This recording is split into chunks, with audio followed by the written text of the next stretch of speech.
E olha só, a gente tem novidade no caso das joias.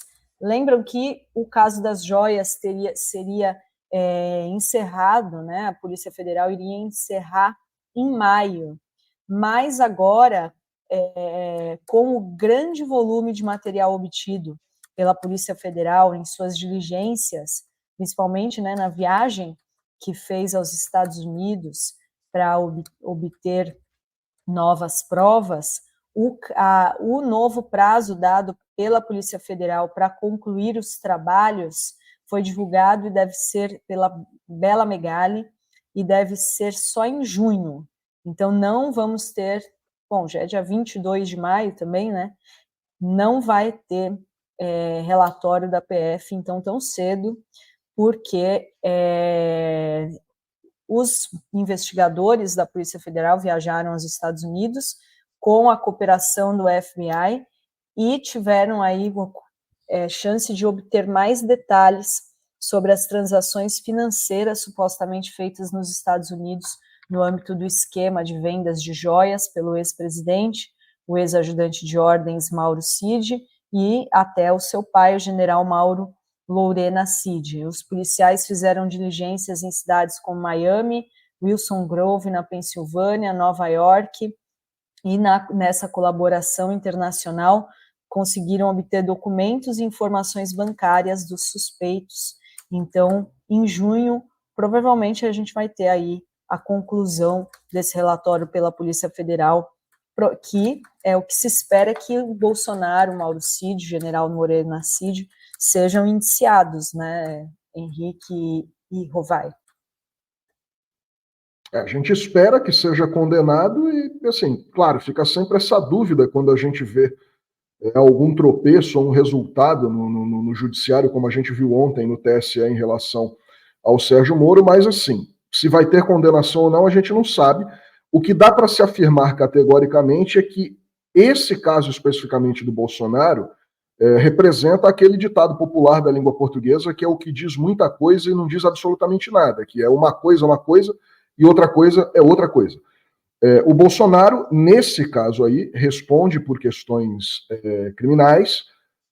O teor probatório é vastíssimo. Essa questão das joias está acima de qualquer discussão se ele agiu ou não de forma ilegal, de forma criminosa. Ele agiu de forma criminosa. A questão é como isso vai ser colocado e apresentado à Justiça no inquérito produzido pela Polícia Federal e que vai ser apresentado pelo Ministério Público Federal, porque não há dúvidas, né? Inclusive o próprio ex-advogado dele, o Frederico Assef, assumiu em um dos casos que vendeu um relógio Rolex nos Estados Unidos e que esse relógio depois precisou ser recomprado.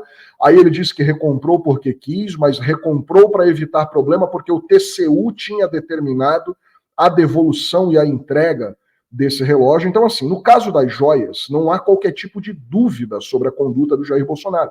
Eu acho que todo mundo deve lembrar que agora, recentemente, há uma semana, um novo jogo de joias, um novo conjunto de ouro branco, apareceu a prova de que ele foi colocado à venda num leiloeiro nos Estados Unidos. Tem foto lá daquele rosário árabe junto com a caneta, a abotoadura, tudo aquilo exposto para ser vendido ou leiloado, não me recordo exatamente agora. Então, assim, isso está mais do que claro, né? O pai do Mauro César Cid, o Mauro Lorena Cid, tirando foto de escultura de frente para o vidro, né, e com a cara dele refletindo na caixa envidraçada da joia.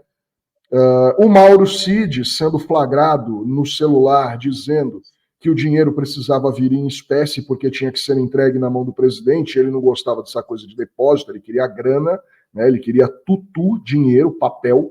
Então, assim, isso aí está mais do que claro. Se essa condenação virar, é uma outra história, Adri. O problema aí, há um problema que parece que não está sendo dito com relação a esse atraso de um mês do relatório final do caso das joias por parte da Polícia Federal, porque surgiram aí novas informações que foram colhidas numa investigação conjunta com o FBI lá nos Estados Unidos. O problema de se atrasar esse relatório, que era para maio e agora fica para junho, é que isso pode atrasar todo o cronograma. E a previsão para levar esse caso a julgamento era novembro ou dezembro, antes do recesso deste ano. Essa pequena mudança de 30 dias ou 45 dias pode acarretar num adiamento, né, digamos assim, dessa previsão que foi dada inicialmente de levar o Jair Bolsonaro a julgamento até o fim desse ano judiciário, né? Pode ser que a coisa realmente fique para o ano que vem, 2025. O fato é que não pode empurrar muito para frente, porque a gente sabe que se isso se estender até perto de um ano eleitoral, no caso 2026, o ambiente pode tumultuar bastante, vai ter acusações aí de interferência política, de julgamento político, parcial, etc. e tal. O ideal é que isso seja julgado o quanto antes. Se isso vai ocorrer, é uma outra história. Rovaes. Olha, Adri, esses processos, de fato, às vezes a nossa ansiedade política, inclusive por tudo que viveu, e eu não estou dizendo que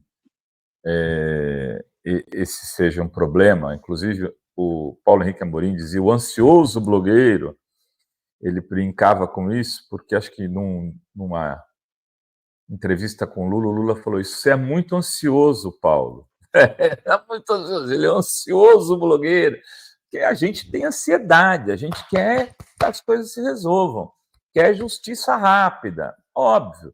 Mas o tempo político, muitas vezes, o tempo jurídico, não é o tempo da nossa ansiedade. Então, evidentemente que o tempo também joga a favor da pessoa que cometeu ilícitos. Mas, se você antecipa por demais esses julgamentos, não dá o devido direito legal de defesa, faz-se como no processo do Lula.